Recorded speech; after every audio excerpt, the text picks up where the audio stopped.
আসসালামু আলাইকুম রহমতুল্লাহ।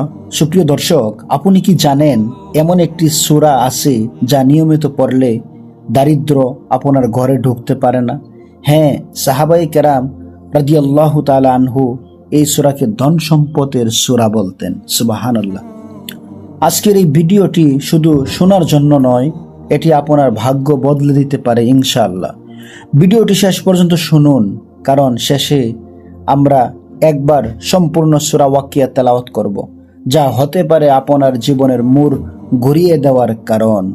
সুপ্রিয় দর্শক, আগে আমরা শুনে নেই সূরা ওয়াকিয়ার ফজিলতগুলো কি কি। 1. দরিদ্র দূর করে, অর্থাৎ দারিদ্রতা দূর করে দেয় এই সূরা।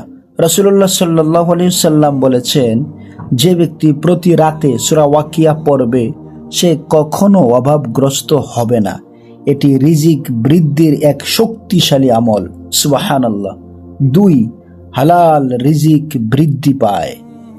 সুপ্রিয় দর্শক, নিয়মিত এই সূরা পড়লে আল্লাহ এমন উৎস থেকে রিজিক দেন যা কল্পনাও করা যায় না। সুপ্রিয় দর্শক বৃন্দ, জীবনে বরকত আসে, অল্প আয়েও শান্তি ও তৃপ্তি আসে এই সূরা তেলাওয়াতে। 4. কিয়ামতের স্মরণ করিয়ে দেয়। সুপ্রিয় দর্শক বৃন্দ, এই সূরায় কিয়ামতের ভয়াবহ দৃশ্য বর্ণনা আছে যা ঈমানকে শক্তিশালী করে। 5. গুনাহ থেকে দূরে রাখে। যে ব্যক্তি নিয়মিত এই সূরা তেলাওয়াত করে তার অন্তর নরম হয় এবং গুনাহ থেকে বাঁচতে চায়। 6. আল্লাহর নৈকট্য লাভ। এই সূরা তেলাওয়াত করার কারণে আল্লাহর নৈকট্য লাভ করা যায়। এই সূরা পাঠ করলে বান্দা আল্লাহর কাছাকাছি হয়ে যায়। সুবহানাল্লাহ। সুপ্রিয় দর্শকবৃন্দ, 7. দোয়া কবুলের সম্ভাবনা বাড়ে। যে ব্যক্তি নিয়মিত এই সূরা পড়ে, এই সূরা পড়ার পর দোয়া করলে তা কবুল হওয়ার সম্ভাবনা অনেক বেড়ে যায়। 8. হৃদয়ে প্রশান্তি আনে। যে ব্যক্তি নিয়মিত এই সূরা পাঠ করে মানসিক অশান্তি দূর করে মনকে শান্ত করে দেয় এই সূরা ওয়াকিয়া। 9. শয়তানের প্রভাব কমায়। শয়তান মানুষের জীবনে বিভ্রান্তি আনতে পারে না সহজে যদি নিয়মিত এই সূরা তেলাওয়াত করে। 10. ঘরে রহমত নাজিল হয়। যে ঘরে এই সূরা পড়া হয় সেখানে রহমত ও শান্তি নেমে আসে। সুপ্রিয় দর্শকবৃন্দ, 11 নাম্বার ফজিলত, মৃত্যু সহজ হয়। মৃত্যুর সময় মৃত্যুটা সহজ হয়। নিয়মিত পাঠকারী ব্যক্তির মৃত্যু যন্ত্রণা অনেক সহজ হয় ইনশাআল্লাহ।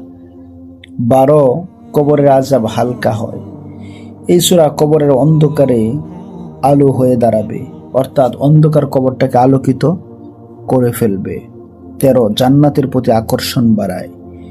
এই সূরায় জান্নাতের বর্ণনা মানুষকে ভালো কাজের প্রতি উৎসাহিত করে, অর্থাৎ এই সূরা জান্নাতের প্রতি আকর্ষণ বাড়িয়ে দেয়।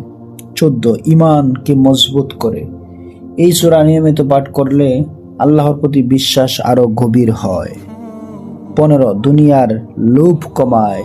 সুপ্রিয় দর্শকবৃন্দ, এই সূরা নিয়মিত পাঠ করলে মানুষ আখিরাতমুখী হয়ে যায়, অর্থাৎ দুনিয়ার লোভ কমে যায়, আখিরাতের লোভ বেড়ে যায়।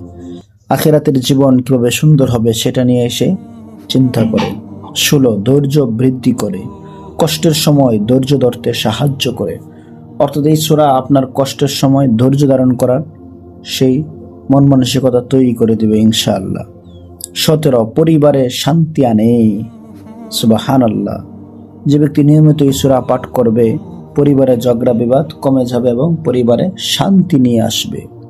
18 আল্লাহর সন্তুষ্টি অর্জন। এই সূরা আল্লাহর প্রিয় আমলগুলোর একটি।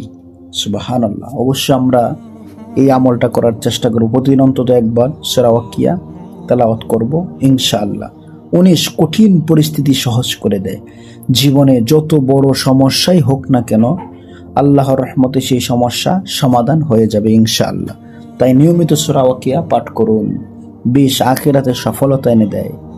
এখানেই তো সবচেয়ে একটা আশ্চর্যজনক বিষয় বা মজার বিষয় হলো এটি, আখিরাতে আপনি যদি সফল হন তাহলেই তো দুনিয়ার জীবন আপনার জন্য সার্থক। এই সূরা পাঠকারী ব্যক্তি ইনশাআল্লাহ সফলদের অন্তর্ভুক্ত হবে, অর্থাৎ সফলতা আসবে এই সূরা তেলাওয়াতের মাধ্যমে। এই জন্য আমরা এই সূরা ওয়াকিয়ার তেলাওয়াত কখনোই ছেড়ে দেব না, প্রতিনিয়ত আমরা করার চেষ্টা করব ইনশাআল্লাহ। ভাবুন, আপনি প্রতিদিন মাত্র 5-10 মিনিট সময় দিলেন আর আল্লাহ আপনার রিজিকের দরজা খুলে দিলেন। সুবহানাল্লাহ। সুপ্রিয় দর্শক, এটা কোনো গল্প নয়, এটা কোরআনের শক্তি। এখন আপনার জীবনের সবচেয়ে গুরুত্বপূর্ণ মুহূর্ত। চোখ বন্ধ করুন, মন থেকে সব চিন্তা দূরে রাখুন, নিয়ত করুন, হে আল্লাহ, আমি এই সূরা শুধু তোমার সন্তুষ্টির জন্য পড়ছি। আমার রিজিক বাড়িয়ে দাও, আমার গুনাহ মাফ করে দাও। আউযু বিল্লাহি মিনাশ শাইতানির রাজীম। বিসমিল্লাহির রহমানির রহিম।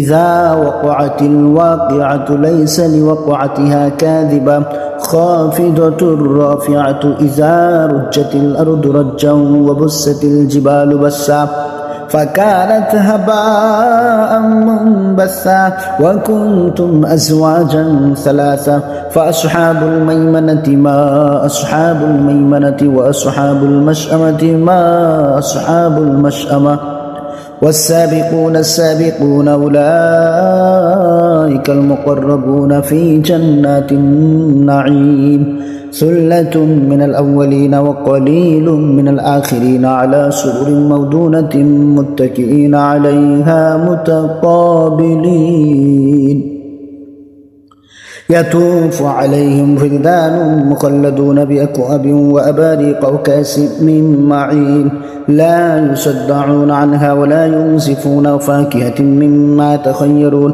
ولحم طير مما يشتهون وحور عين كأمثال اللؤلؤ المكنون جزاء بما كانوا يعملون لا يسمعون فيها لغوا ولا تأثيما إلا قيلا سلاما سلاما وأصحاب اليمين ما أصحاب اليمين في سدر مخضود وطلح ممدود وظل ممدود وماء مسكوب وفاكهة كثيرة لا مقطوعة ولا ممنوعة وفرش مرفوعة إنا أنشأناهن إنشاء فجعلناهن أبكارا عربا أترابا لأصحاب اليمين ثلة من الأولين وثلة من الآخرين وأصحاب الشمال ما أصحاب الشمال في سموم وحميم وظل من يحموم لا بارد ولا كريم إنهم كانوا قبل ذلك مترفين وكانوا يصرون على الحنث العظيم وكانوا يقولون أئذا متنا وكنا ترابا وعظاما أئنا لمبعوثون أو آباؤنا الأولون قل إن الأولين والآخرين لمجموعون إلى ميقات يوم معلوم ثم إنكم أيها الضالون المكذبون لآكلون من شجر من زقوم فمالئون منها البطون فشاربون عليه من الحميم فشاربون شرب الهيم هذا نزلهم يوم الدين نحن خلقناكم فلولا تصدقون أفرأيتم ما تمنون أأنتم تخلقونه أم نحن الخالقون نحن قدرنا بينكم الموت وما نحن بمسبوقين على أن نبدل أمثالكم وننشئكم فيما لا تعلمون ولقد علمتم النشأة الأولى فلولا تذكرون أفرأيتم ما تحرسون أأنتم تزرعونه أم نحن الزارعون لو نشاء لجعلناه حطاما فظلتم تفكهون إنا لمغرمون بل نحن محرومون أفرأيتم الماء الذي تشربون أأنتم أنزلتموه من المزن أم نحن المنزلون لو نشاء جعلناه أجاجا فلولا تشكرون أفرأيتم النار التي تورون أأنتم أنشأتم شجرتها أم نحن المنشئون نحن جعلناها تذكرة ومتاعا للمقوين فسبح باسم ربك العظيم فلا أقسم بمواقع النجوم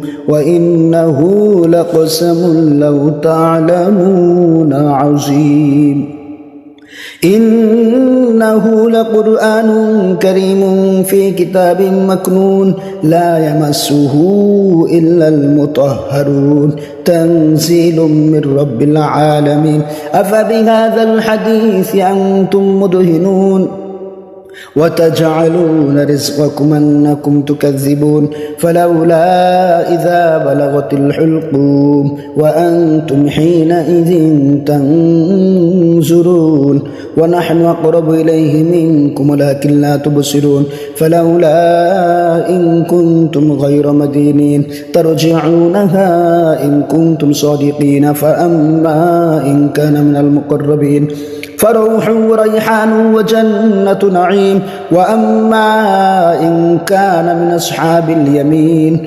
فسلام لك من أصحاب اليمين وأما إن كان من المكذبين الضالين فنزل من حميم وتسلية جحيم إن هذا لهو حق اليقين فسبح باسم ربك العظيم صدق الله العظيم.